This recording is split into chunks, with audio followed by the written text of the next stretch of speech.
അപ്പൊ അതങ്ങനെയാണ്. ഈ ഇലക്ഷൻ എന്ന് പറയുന്ന സാധനം അങ്ങനെയാണ്. ഞങ്ങൾ ഇലക്ഷന് വേണ്ടിയിട്ട് പ്രവർത്തിച്ചിട്ടില്ല, നിങ്ങൾ ഇലക്ഷന് വേണ്ടി പ്രവർത്തിച്ചിട്ടുമില്ല, ഞാനൊട്ട് പ്രഖ്യാപിച്ചിട്ടുമില്ല. ഞാനൊരൊറ്റ വാക്ക് പത്രക്കാർ ചോദിച്ചപ്പോൾ പറഞ്ഞു, കൊലപാതകത്തിന് അനുകൂലമായി നിൽക്കുന്നവർ തോറ്റുപോകണം എന്ന്. ഞാൻ പറഞ്ഞത് അതാണ്. കൊലപാതകത്തിന് അനുകൂലമായി നിൽക്കുന്നവർ ജയിക്കാൻ പാടില്ലാതെ ഞങ്ങൾ എത്തുന്നത്. പക്ഷേ പറഞ്ഞത് ജയിച്ചോളുന്നില്ല, അത്തോളുന്നില്ല. ഞാൻ പറഞ്ഞത് നാലുണ്ടോ തോറ്റില്ല. അവിടെ മണ്ണാർക്കാട് രണ്ട് മനുഷ്യന്മാർ ഒന്ന് അറസ്റ്റ് ചെയ്തു, രണ്ടാം ദിവസം ധ്യാനത്തിൽ വിട്ടിട്ടിന്റെയും അവരുടെ നടത്തേക്കാണ് നമ്മുടെ ആളുകളാണ് കാണിച്ചത്. അതിന് ഫുള്ളായിട്ട് സഹായം ചെയ്തു കൊടുക്കാൻ ഒരു MLA ഉണ്ട്. നിങ്ങളെ ആരും ജയിക്കാൻ പാടില്ല എന്ന് പറയുന്നത് ശക്തമായിട്ട് പറയുന്നത്, ശക്തമായിട്ട് പറയുന്നത്, ശക്തമായിട്ട് പറയുന്നത്, ശക്തമായിട്ട് പറയുന്നത്. ഒരു കാലത്തുമാണ് ജയിക്കാൻ പാടില്ല, അത് രാജ്യത്തിന് ദ്രോഹിയാണെന്ന് ഞാനൊട്ട് പ്രഖ്യാപിച്ചിട്ടുമില്ല. ഞാനൊരൊറ്റ വാക്ക് പത്രക്കാർ ചോദിച്ചപ്പോൾ പറഞ്ഞു, കൊലപാതകത്തിന് അനുകൂലമായി നിൽക്കുന്നവർ തോറ്റുപോകണം എന്ന്. ഞാൻ പറഞ്ഞത് അതാണ്.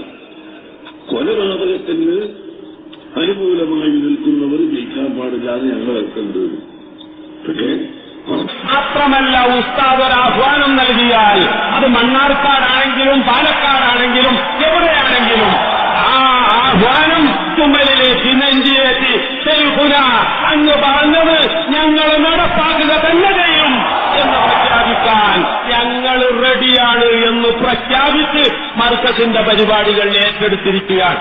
അല്ലാഹു തആല വിജയിപ്പിക്കുമാറാവട്ടെ, അല്ലാഹു തആല വിജയിപ്പിക്കുമാറാവട്ടെ. അസ്ഹാബുൽ ബദറിനെ ഇറക്കിക്കൊണ്ട്, മലായികത്തിനെ ഇറക്കിക്കൊണ്ട് വിജയിപ്പിച്ച അല്ലാഹു സുബ്ഹാനഹു വ തആലയോട് നമ്മൾ അല്ലാഹുവിനോട് തന്നെയാ പറയുന്നത്. ആളുടെ ബലം നോക്കിയിട്ടല്ല, പാർട്ടിയുടെ ശക്തി നോക്കിയിട്ടല്ല, അല്ലെങ്കിൽ പരിപാടിയിൽ ഒരുമിച്ച് കൂടുന്ന ആൾക്കൂട്ടത്തെ കണ്ടിട്ടല്ല, മറിച്ച് അൻതർ റബ്ബുൽ മുസ്തആനു അലാ മാ യസിഫൂൻ, അൻതർ റബ്ബുൽ മുസ്തആനു അലാ മാ യഫ്അലൂൻ, അൻതർ റബ്ബുൽ മുസ്തആനു അലാ മാ യഫ്തറൂൻ. എല്ലാത്തിനും പടച്ചവനെ നിന്നോട് മാത്രമേ ഞങ്ങൾക്ക് സഹായം തേടാനുള്ളൂ. യാ ഹയ്യു യാ ഖയ്യൂം ബിറഹ്മതിക നസ്തഗീസ്. പടച്ചവനെ നിന്റെ സഹായം ഏറ്റവും അത്യാവശ്യമായി വന്ന ഒരു സമയമാണ്. ആ സഹായം തന്നുകൊണ്ട് ദീനീ പ്രവർത്തകർക്ക് ഇനിയും ദീനീ പ്രവർത്തനത്തിൽ വളരെ ശക്തമായി മുന്നോട്ടു പോകാനുള്ള ഒരു പ്രചോദനമാക്കി ഇലക്ഷൻ നീ മാറ്റിത്തരണം. മണ്ണാർക്കാട് അസംബ്ലി മണ്ഡലത്തിലെ വോട്ടവകാശമുള്ള സുന്നി പ്രവർത്തകന്മാരെ, നിങ്ങളിപ്പോൾ കാണേണ്ടത് ആരാണ്? കുഞ്ഞി എംസിയെയും അദ്ദേഹത്തിന്റെ അനുജൻ നൂറുദ്ദീനെയുമാണ്. അത് ഈ വരുന്ന 16-ാം തീയതി പോളിംഗ് ബൂത്തിൽ നിങ്ങൾ കാണണം.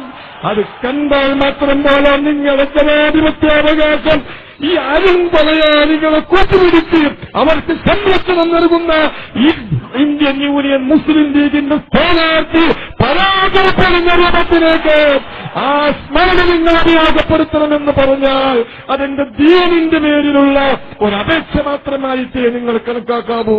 ഇത് ഞാൻ വികാരഭരിതനായി